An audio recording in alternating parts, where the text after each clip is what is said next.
आप सबने बरगद के वृक्ष को तो देखा ही होगा। क्या आपको ज्ञात है बरगद के वृक्ष के बीज का आकार राई से भी छोटा होता है, परंतु बरगद का वृक्ष संसार के महाकाय वृक्षों में जाना जाता है।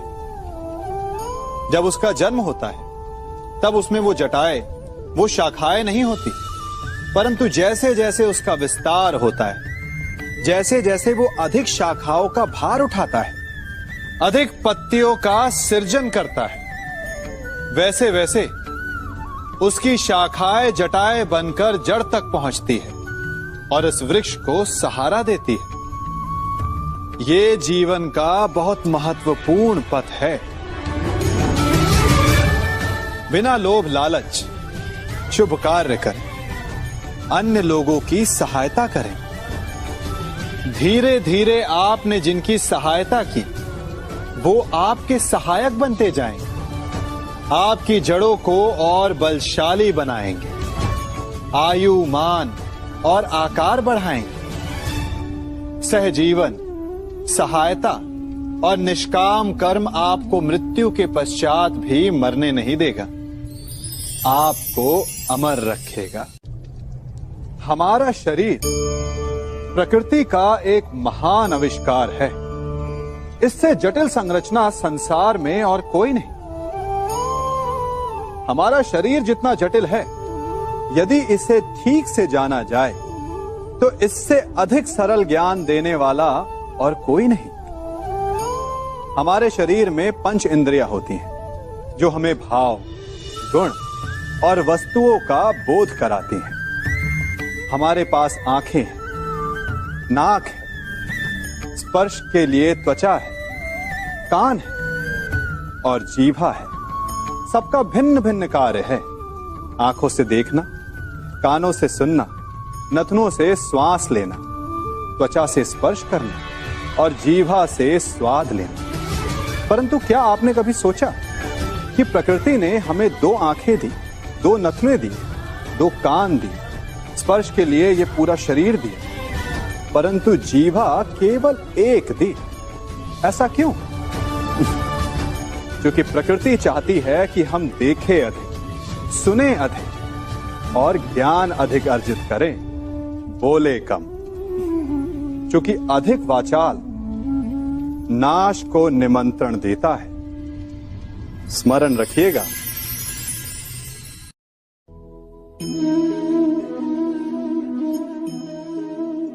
ये सदा यही कहते आए कि यदि आगे बढ़ना है तो अपनों का साथ दो। सत्य कहते हैं, अपनों का साथ देना ही चाहिए, परंतु साथ देने से पूर्व ये अवश्य पहचान लेना चाहिए कि अपने हैं कौन। क्या अपने वही होते हैं जिनके साथ हमारा रक्त संबंध होता है, या अपने मित्र? अपने वो होते हैं जो हमें सद्कार्य के लिए प्रेरित करें, हमें आगे बढ़ाएं, हमारा साथ दें।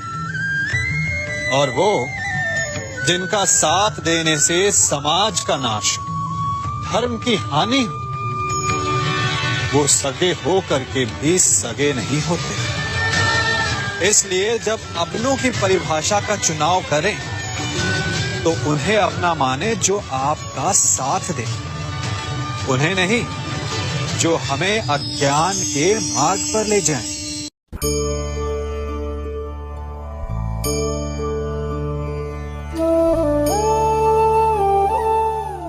आप जिनसे प्रेम करते हैं सदा उनके समीप रहना चाहते हैं, नहीं चाहते कि कभी अपनों से दूर होना पड़े, बिछड़ना पड़े। परंतु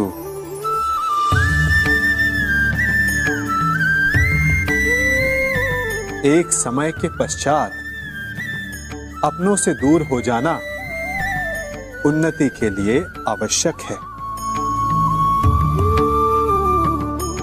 आप माता पिता हैं ना? यदि आप अपनी संतान के जीवन के हर पग पर उनका मार्गदर्शन करते रहेंगे तो आपकी संतान स्वयं मार्ग चुनना कैसे सीखेगी? मार्ग के कांटों से स्वयं को बचाना कैसे सीखेगी? इसीलिए एक समय के पश्चात अपनों से बनाई गई दूरी सदा लाभदायक रहती है। आज मैं आप सबको एक कथा सुनाता हूं। एक दिन प्रातः एक व्यापारी अपने घर से निकला। घर से निकलते ही एक बिल्ली ने उस व्यापारी का मार्ग काट दिया। व्यापारी घबरा गया। वो फिर से घर लौट गया और शुभ घड़ी की प्रतीक्षा करने लगा। और जब वो पुनः अपने घर से निकला तब वो वाहन जा चुका था जिससे राजा तक पहुंचकर उसे भेंट देनी थी। राजा को भेंट नहीं मिली।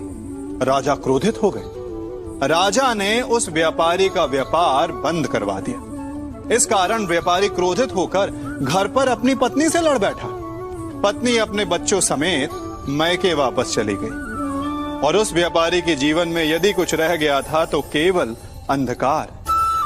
और इन सब का कारण वो उस बिल्ली को मानता रहा जिसने उसका मार्ग काटा था।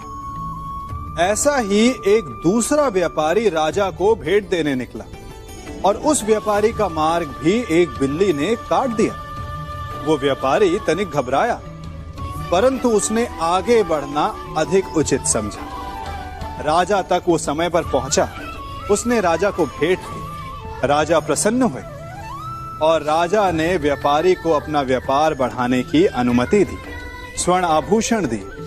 जब व्यापारी घर पर पहुंचा तो पत्नी को आभूषण और अपने बच्चों को देने के लिए वस्त्र थे उसके पास। हर ओर प्रसन्नता थी। समझ रहे हैं ना? दोनों के साथ एक ही प्रकार की घटना हुई, परंतु दोनों की प्रतिक्रिया भिन्न थी। ऐसा ही हमारा जीवन भी है। हमारे जीवन में प्रारब्ध का अपना स्थान है, परंतु उससे कई अधिक महत्वपूर्ण हमारी प्रतिक्रिया, हमारे सोच का प्रभाव है, क्योंकि यही हमारे जीवन को आकार देते हैं। इसलिए अपनी सोच को सकारात्मक रखिए। आपका जीवन सदैव आनंदमय।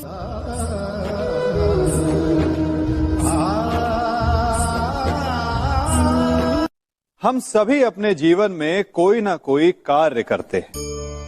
कार्य करते हैं तो थकान की अनुभूति होती है और यदि थकान ना उतरे तो कार्य करने का मन नहीं करता। हम आशा करते हैं कि कदाचित एक दिन में 24 के स्थान पर 26 घंटे होते तो आराम करने के लिए हमें और अधिक समय मिल जाता। हमें ऐसा अनुभव होता है कि हम बहुत अधिक कार्य कर रहे हैं, है ना? परंतु क्या आपने कभी सोचा है कि जो लोग संसार में सफल हैं, उनके पास भी सफल होने के लिए दिन में केवल 24 घंटे थे, तो फिर वो सफल क्यों हैं? इसका एक छोटा सा रहस्य है। वो कार्य चुनते हैं जो उन्हें प्रिय है, जिसे करने में उन्हें आनंद आता है। उन्हें लगता ही नहीं कि वो कार्य कर रहे हैं, उन्हें लगता है कि वो प्रतिपल आनंद मना रहे हैं। और जब आप आनंद मनाते हैं तो थकान कैसी? इसलिए यदि आप जीवन में कोई भी कार्य करें तो वो आपके मन को भाना चाहिए, या जो कार्य आप कर रहे हैं उसे अपने मन को भा देने दो। सफलता आपको मिलेगी।